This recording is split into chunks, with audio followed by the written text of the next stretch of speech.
You know what? Yeah. It's a choice to be happy, and we're gonna be happy today. And it's gonna be a great day.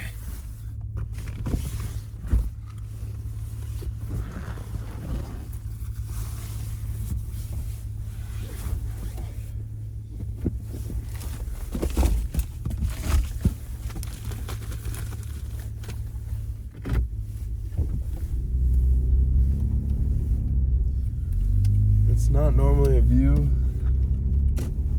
I get the pleasure of waking up to. That's a nice little treat to start the day.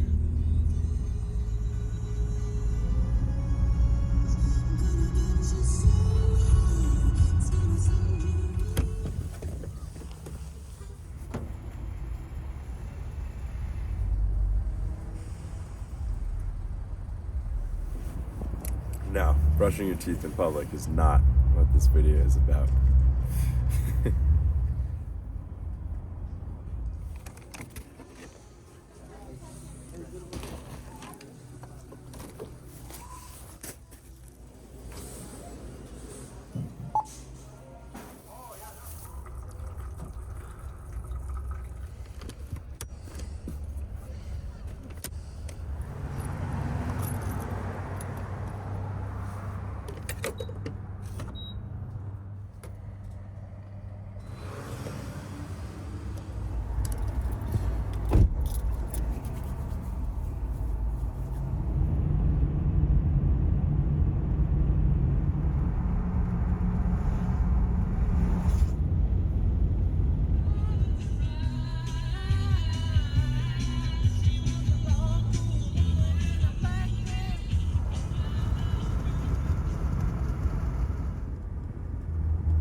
So, what's up with this guy waking up crying and then laughing 2 seconds later in his scrapyard travel truck?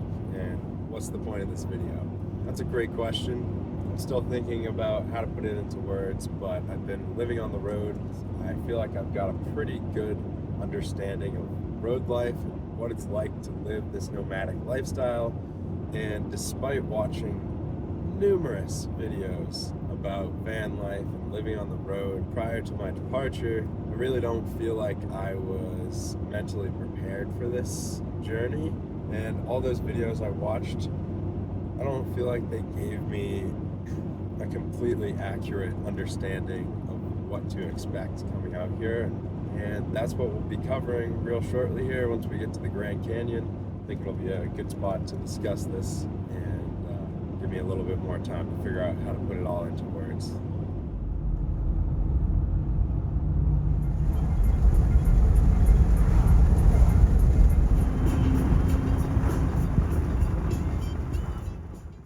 Google Maps says this is going to be about a 30-minute wait to get through the gates, so it gives me plenty of time to post the next YouTube video and respond to some of you guys. Alrighty folks, we are officially 3 cars away from getting in. We're in, folks. We're in the Grand Canyon National Park. Looks like we should be coming up on it in about 10 minutes, so hopefully we can catch some nice views before the sun goes down.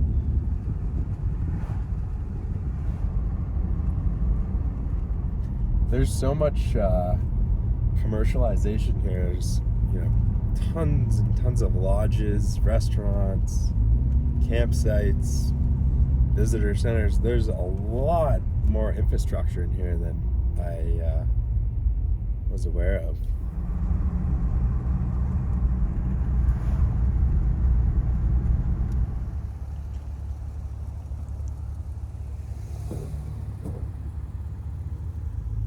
Oh, there it is.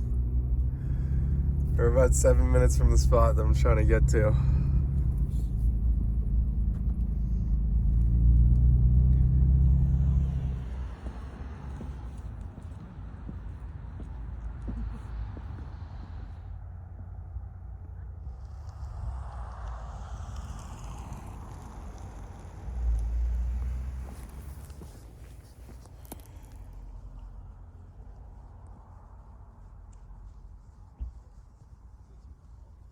Alrighty folks, well, we got what we could with the little light that we had left, and Another Jake, coincidentally, was down here taking photos, and was kind enough to snap some iPhone pics as well as some pics on the nice camera, and just spent the past 20 minutes or so chatting with Jake about his video and photo career. And I think bumping into this nice photographer and videographer is the perfect segue into today's video topic, which is what they don't tell you about living on the road, or what might be less talked about in the van life scene. Of course, Instagram, YouTube, TikTok, Facebook, all these social media platforms are usually speaking, and this is a generalization, the highlights of people's lives or experiences. They don't typically include all of the ruts and challenges that might come along with achieving those highlights. Personally, myself, I had an absolute blast with the build, and the build process did have a lot of challenges, but myself, I really enjoy working at mechanical and technological problems, because those physical problems I usually see a solution to, whether it's using different parts or techniques to achieve exactly what I'm trying to do, or pivoting to a different physical solution. So in terms of the build process, I have no complaints about that part of the van life. What I wanted to talk more about today was the actual living on the road part, which is a whole nother animal. Setting out, leaving my small town of like 1,800 people or something, I really didn't know what to expect. I knew I would meet some people along the way, and I knew I'd be completely by myself, completely alone quite often as well. A lot of people talk about the loneliness and how to deal with the loneliness, and some people say it's unbearable. And I do think the loneliness is a component of it, but I think another component of it is the connections you make on the road.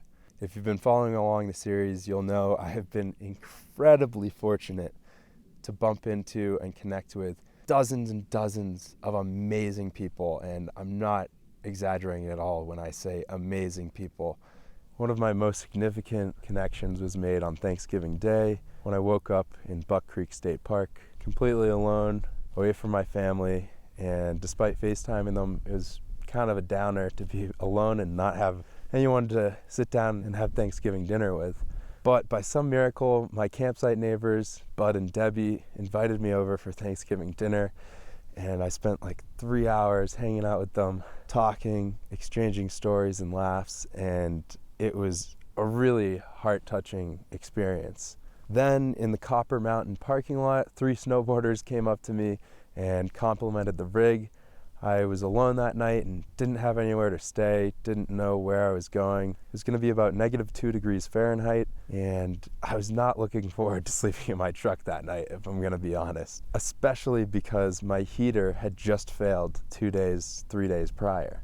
These snowboarders in the parking lot kindly invited me to join them at dinner at a steakhouse, had an incredible meal with them, and they ended up inviting me back to their Airbnb to spend the night on their couch after a soak in their hot tub, a couple games of pool, teaching them a card game, and having lots of laughs back there as well.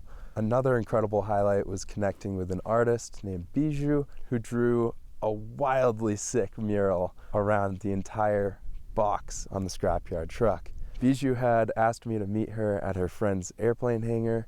I thought we were just going to be hanging out there the whole day in the hangar, but she and her 2 pilot friends surprised me and her boyfriend with a breathtaking flight over the snow-covered mountains, looking at avalanche chutes, ski tracks, and just amazing views. We hung out there from 8, 9 in the morning until the sun went down, and that was another incredible day. About 10 days ago, I visited my little brother Teddy at college and spent probably 5-6 days hanging out with him and his friends, also enjoying some of the amenities there, from the dining hall to showers to bathrooms to internet to the library. And just this past week, I spent 3 nights camping out in incredible dispersed camping spots with a fellow outdoor creator named Madison. Madison and I spent 3 nights, each night in a wildly different location out in the trucks, and we then spent 3 nights in a villa and completely lucked out with tens of miles of trails right in the backyard of our Airbnb. Every day we were there, we went on a new hike, saw a new location and had an absolute blast sitting by the fire, telling each other stories and just getting to know each other better. Very similar to social media, I've just rattled off a handful of highlights, but those are just the highlights. Following each one of those highlights, I would get back in my truck alone and drive off, sometimes knowing where I was going, sometimes not.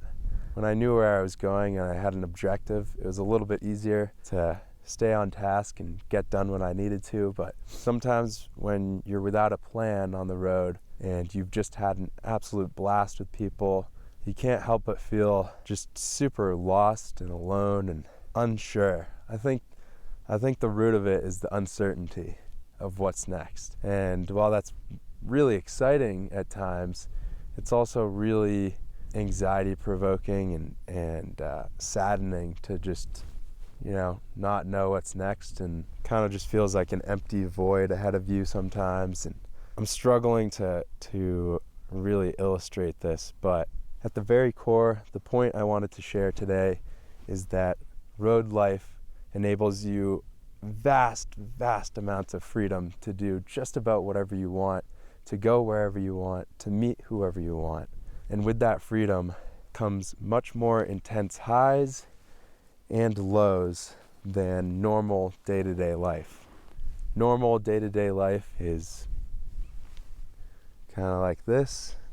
It's pretty consistent, pretty steady. Usually you're in a routine. On the road, it's much more difficult to hold a steady routine, and naturally you're going to have more fun days and less fun days, which means you might have a day like this, and then a low like this, and then you might have a day like this, but then the next day you're all the way down here. I've accepted that that's part of this lifestyle, and that's the price you pay for this level of freedom. It's just, it's really tough in some instances. Luckily, you've always got the option to change the situation you're in. If you're feeling terribly low, sitting in your rig by yourself, and you need to be around people, you jump in the driver's seat and you drive somewhere. You go to a Starbucks, you go to a bar, you go to a restaurant, a library, a gas station. I've had some of my best conversations with employees at gas stations, libraries, stores, restaurants, and I think that's been the most reassuring part of this journey. Is when I've been feeling down, I've learned just how nice people are on the road, and if you put yourself out there and you're nice to others, people will usually be nice back to you. Yesterday, having to say goodbye or see you later to my new friend Madison, after going on so many exciting adventures back to back for a week straight, and then it's cut off. And the abruptness of the high to low, it can be like this, but it can also be straight down, because when you have to say that goodbye, the happiness, joy, and positive feelings you're experiencing can be cut off just like that. I think it's really important, just to rattle off some cliche saying I've heard, important not to cry that it's over, but to smile and be happy that it happened. I do believe it will always work out, but I'm not going to downplay the fact that it is really tough being on your own after making incredible connections and friendships with people. So if you're considering getting into the van life, the road life, living a nomadic lifestyle like this, I would urge you to consider how well you can do on your own and how well you can do making connections and having to put them on the side and not have that connection in person every day with someone. I think that is the toughest part about this lifestyle, and I think that's what will ultimately prevent me from living this lifestyle for much more than a year, I'd say. But anyhow, I don't even know if you guys can see me anymore right now. I'm freezing, and we still need to figure out where we're sleeping tonight. So let's get back to the truck and figure out where to hunker down. That's kind of the thing. Yeah, that is the thing. That's a great way of thinking of it, is if you're up for the ride, if you think you can handle the ride, Then go for it, because you can have some incredible experiences. Right. But if it's too much, if it makes you nauseous and you're throwing up, then maybe you should take a calmer ride. Yep. Yeah, I guess there's also something to be said about, I guess, the frequency of travels in nomadic lifestyle. Like, Yeah, it's 100% travel. The more you move around, the more volatile it will be, or the higher the frequency of the volatility. Yeah, I mean, look, you can live a life like I live right now and travel occasionally and still get the highs and potentially some of the lows, but some of the highs with a lot less volatile a roller coaster ride. Yeah. Right? Just because you're traveling occasionally and then you have a lot of stability in between. Yeah. And then if you can't handle that, then you just stay home all the time. You don't travel. Which some people do. They just want a calm, quiet life. Yeah. So it's all what you're up for and what you want. Yeah, if you want to go on the roller coaster and you think you can handle the roller coaster, then go for it. And if you don't like roller coasters, then don't go on it. Exactly. If you don't, maybe go for a walk instead. Yeah, a walk. You can go for a walk and still see beautiful things and have a nice time. Right. You can still go for a walk on the beach or on a trail or whatever, and it's still beautiful. Yep. You can still enjoy yourself. Yeah. You're not gonna have the volatility, so it's all what you want. How high do you want to go? Yep. Exactly. But what goes up must come down. Exactly. Yeah. So it's the nature of the human condition. Yep. Well, it's cool you're at the Grand Canyon. Where are you going next? I am. I'm gonna stay here for a couple nights, and then.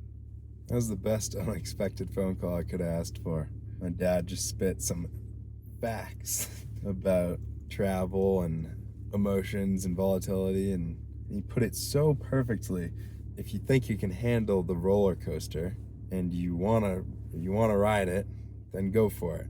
But if you don't think you can handle the roller coaster and you're more comfortable and happy hanging out at home and, like he said, going for a walk, and that brings you enough joy to make you happy, that might be the right decision for you. Personally, I had this burning desire, this inclination telling me I had to go do this, and I do believe this was the right decision for me. I just don't think I was mentally prepared for the roller coaster of emotions, so there it is. That's the lesson here.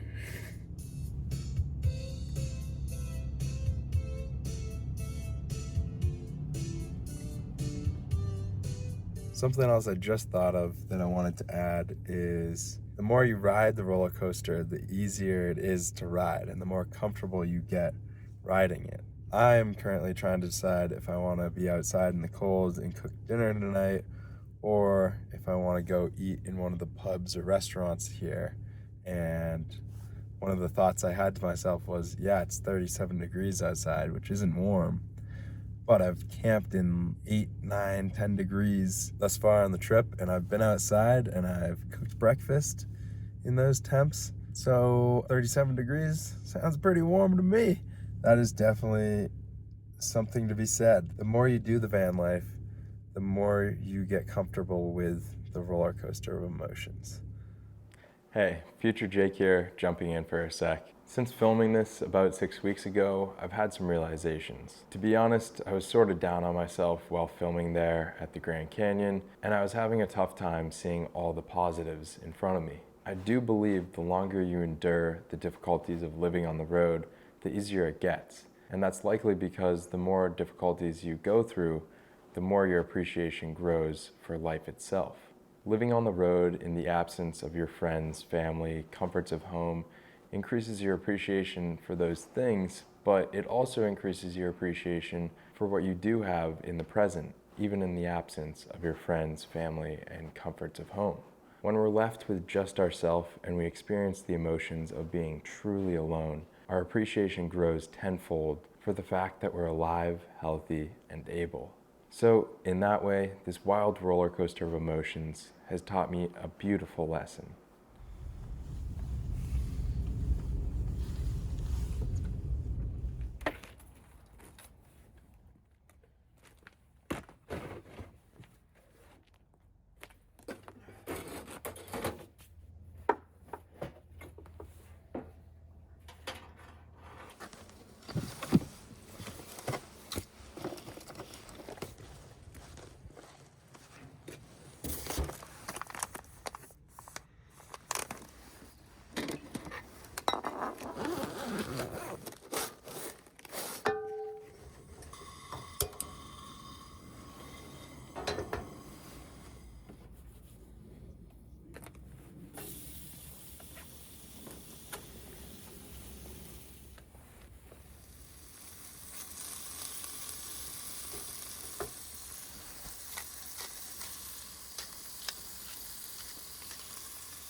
Coolest thing just happened. I just finished cleaning up and washing all of our dishes and stuff, and I went to go set all of our solar lights kind of on the hood or dash here to charge up overnight.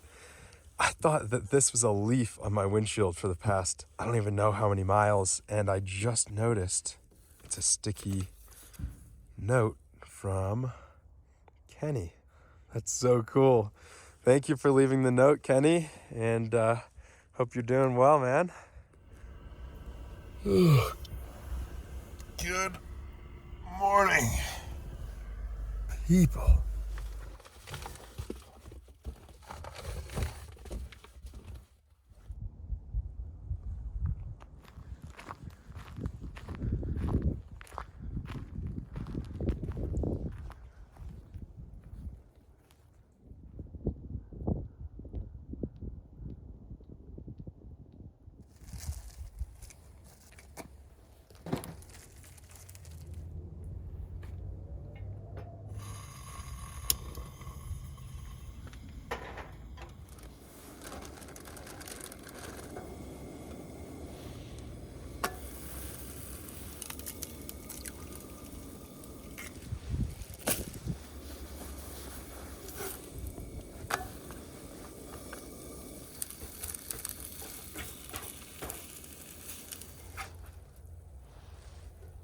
It's a little crispy. Clearly, I don't know what I'm doing. You know what's crazy? Those tortillas have traveled something like over 4,000 miles with me across the road. Like, those tortillas have traveled further than most tortillas do in their life. And the remaining 7 of them in there are gonna travel even further.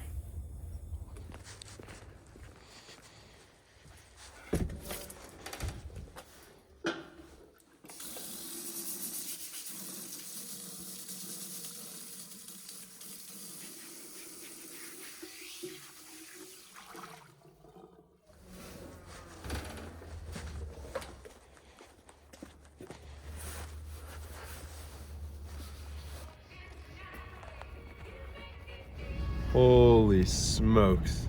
There are cars littered everywhere.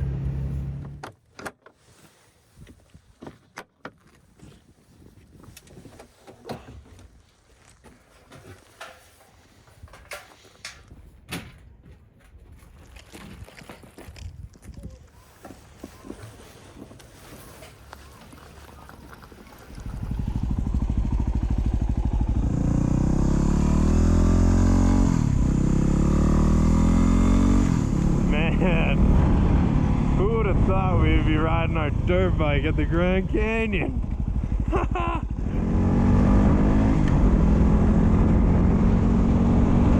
We're on the dirt bike in the Grand Canyon! Woo!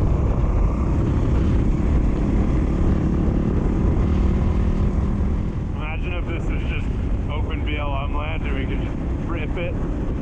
This is still really cool though. I'm excited to get up here onto Desert View Drive, I think it is, and we should have some pretty sweet views. Dang. You don't see that. You don't see that on the dirt bike every day. Holy smokes. Alright, let's keep moving.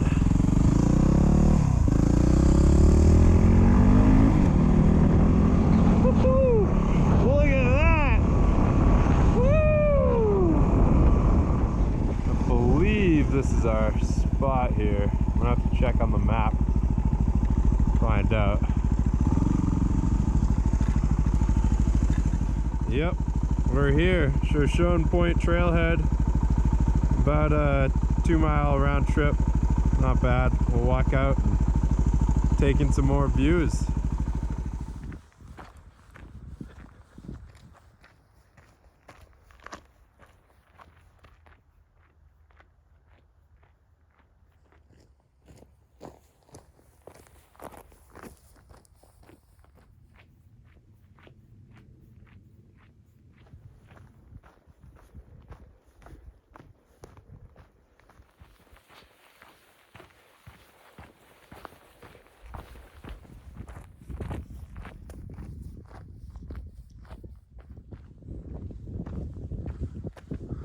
Oh boy.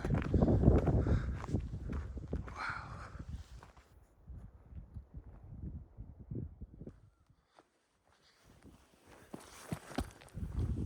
Holy smokes. Oh my Lord. That's a long ways down right there, isn't it? Holy. You wouldn't want to go off that.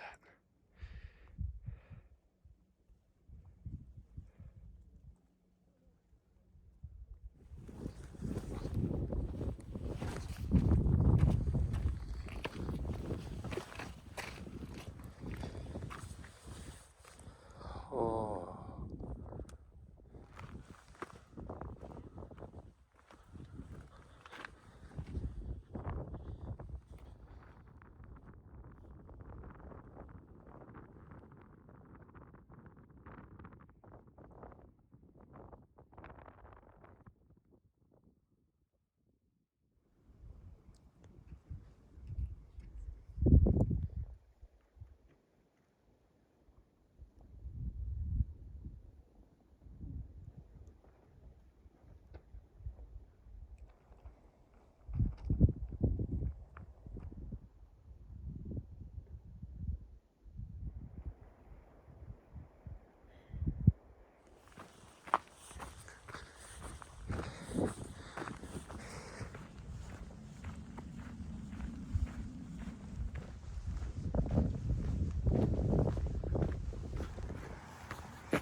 Alrighty, we made it back to the bike, which is still here, which is definitely a good thing. I'm gonna hop on this sucker and go mess around, go poke a little bit further down this road. Probably not too long because my hands are gonna freeze off, but I'm gonna rip it up a little and I'll see you back at the truck.